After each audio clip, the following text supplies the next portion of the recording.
Our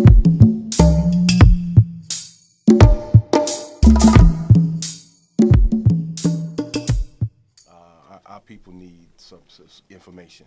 They need, I'm a true believer. If you feel better about yourself, you do better about yourself. And and that's where we at, as a people and as a community, because we don't know ourselves. Over all the temples in Egypt, it said, man, know thyself, know who you are. You have all the knowledge and wisdom of the Creator already inside you, so it's a matter of getting what's already in you out. And that's what a teacher, as Dr. Booker T. Coleman said, that's what a teacher does, is bringing, not putting something in, but bringing what's in already out of you and into your consciousness. So that's what our ancestors said. We have all the knowledge and wisdom of already inside you as you was being born, but you just don't know, Lord have mercy. Good thing we got an officer in the house. That's what, Hamptonia. Hamptonia, did you were you a history major or something? Or somebody slapped all this knowledge into you? I attribute that to my parents. Your parents? Yeah, and my curiosity for, why, first, was through the Bible. Why is no black presence in the Bible? But, back in the day, 40 years ago, you didn't see any black faces in the Bible. And I was very curious, why not?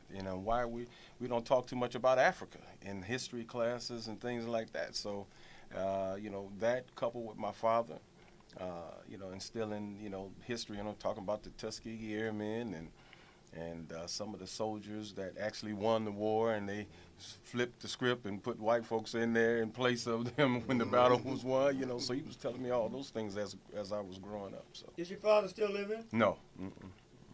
What's his name? Curtis Hampton.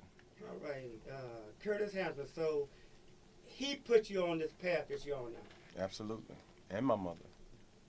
All right, so brother, so Dad, we off script, man. That's the way we roll.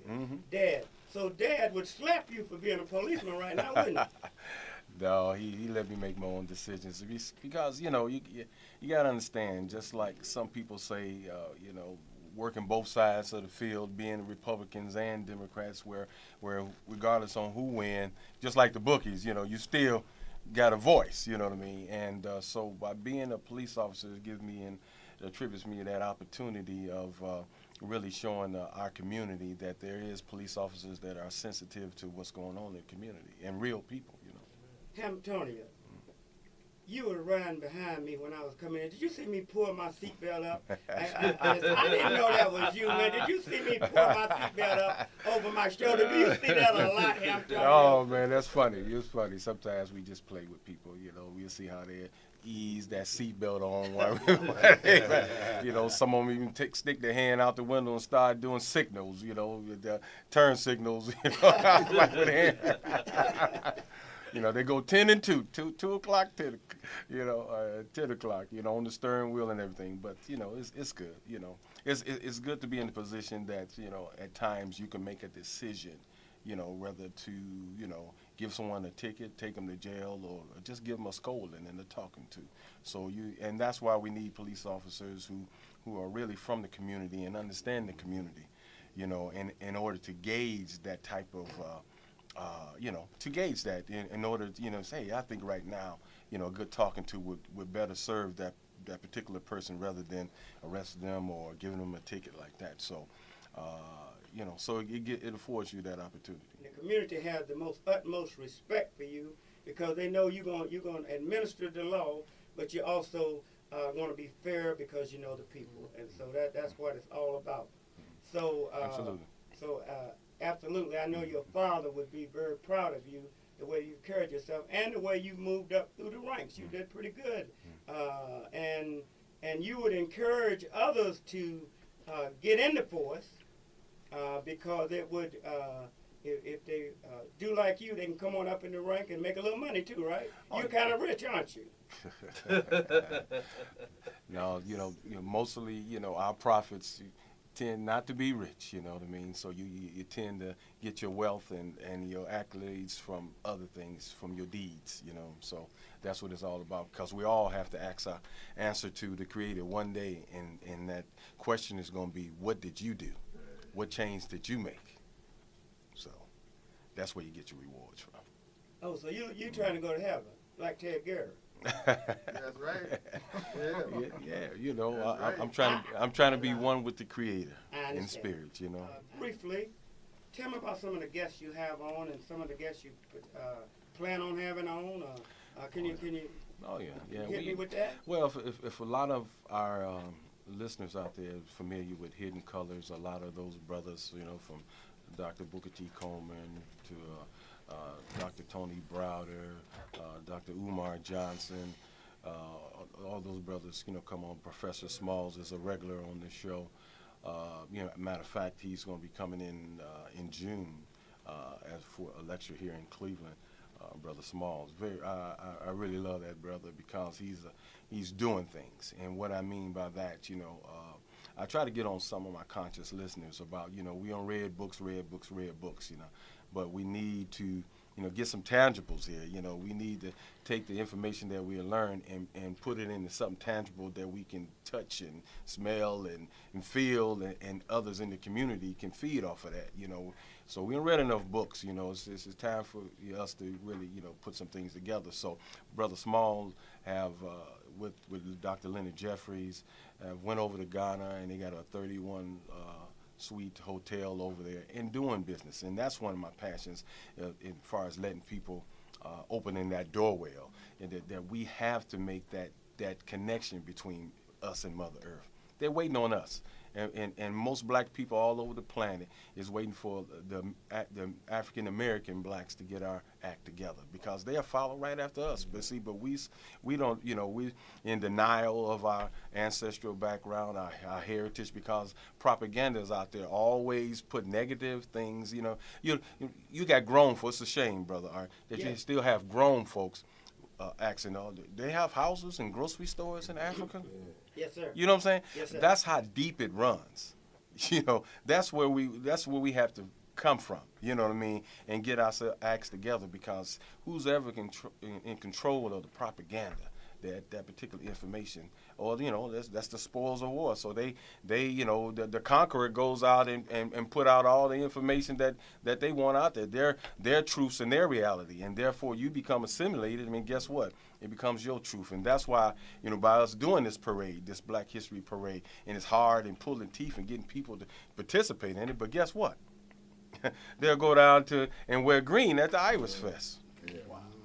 Yeah, See, that's why we need to stretch out. Yeah, you know, all the information we get is like right here. Even Cinco de Mayo yesterday. Yeah, absolutely. Like you know, so that's all the time. and that's what they do. You know, and that's to let you know that they've done a good job. Right. You know, I don't have a problem, you know, celebrating with other cultures and ethnic groups, but the point is that make sure you take care of your own. Right. Make sure, you know, you do. You know, where are these people at doing Kwanzaa time, doing Black History time? Where are they at?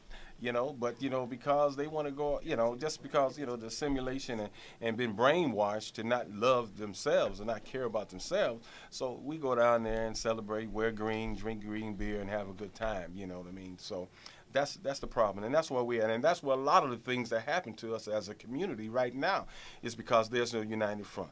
And something I've been pushing for 20-some years, a common culture, a common worldview. What does a culture bring you? Brings you, teaches you how to do business with one another, how to resolve problems with one another, what the purpose of a man, woman, and child and getting married. You know, most cultures have some type of rites of passage going from boyhood to manhood and girlhood to womanhood. You see, those are the things that we lost. And our ancestors is waiting and turning in their graves and saying, when you going to try me? You're trying everybody else but our stuff. And we are the fathers of this planet. We started and gave everybody civilization, but you going around listening to everybody else's, you know, situation. And that's the big double cross that don't happen. They believe that the day they was born, that's what it's all about. But, you know, life goes on beyond the day you was born. You know, we have a historical pride and history that we're supposed to consume and continue to give and feed the next generation. And that seems to be the problem in our neighborhoods. Our young folks are so lost and uneducated, you know, about their historical history. And we wonder what's wrong with them. And this is the reason why. They have no lack of concept about themselves and their history. So we have to, get that shame off our backs and educate them in the schools and at home. So, I just want to make that comment and, hey, help me and get some feedback. Yes, Right. sir. Hello? Yes, Oh, yeah, absolutely.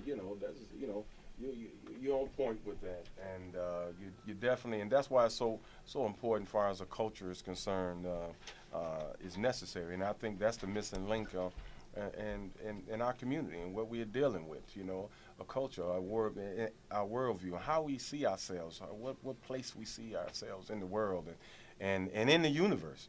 And see, and understanding this holistic approach is that, our African ancestors understood that, that this cycle, you're a part of the plant and the animal kingdom. You're not separate, and the Creator put those things there in order to help you, help you navigate through this thing called life.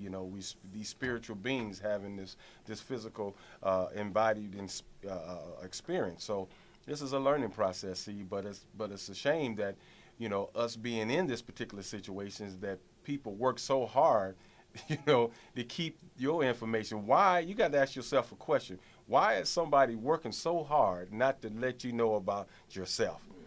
People, are getting, tripped out about the movie Hidden Figures, which is great, about those sisters there. But there are millions of those stories that's out there that's never been told. And the Irish Festival and anything else, are there any of them supporting the African Festival?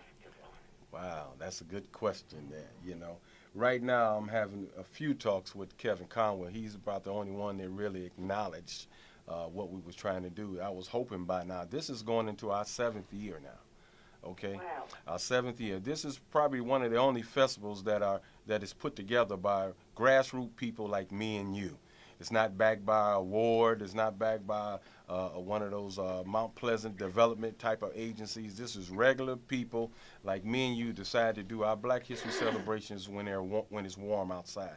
So I was hoping by now that the council people would understand and know the need for something like this to bring some positive imagery in our community. Well, I would think so by now. But unfortunately, it's not working that way. But, who knows? I might get some play now since it's election year. Who knows? Wait a minute.